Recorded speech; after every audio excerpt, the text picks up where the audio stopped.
Значи така очевидно не мога да се говори. Не се става диалог. Говорите, всички хора да предлагате. Не говорим тук на политика. Предлагаме ви 10 души да се изберете и утре заповядайте на среща с политическото ръководство. Вашата работа не е нашата работа. Вие влияете на това ръководство, не на нас. Задниците на тройната коалиция. Не ли говорите? Много ясно е, за момента това прави. Да ви утре да отговорите всичките тия, които са без, кога и по какъв начин ще ги оценявате за въздействието върху Натура 2000. Добре. Как ще изпълните изискванията на директивата по положение на уния, които са с завършени строителни разрешения, ако има такива?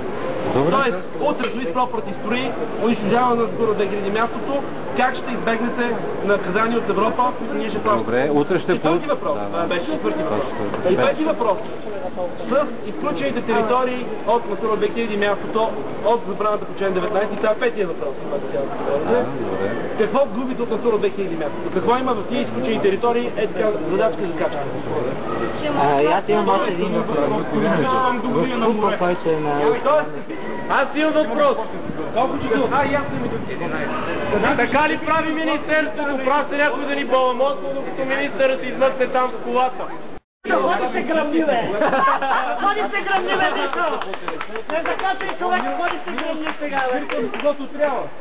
Път не си е свършил работа, или нямаш да... Айде, ходи се гръмни! Абе, ние ти плащаме заплата, Официално подбудителство към самоубийство, ходи се гръмни! Всеки ден ще е така, до победата! Всеки ден ще е така, до победата! Всеки ден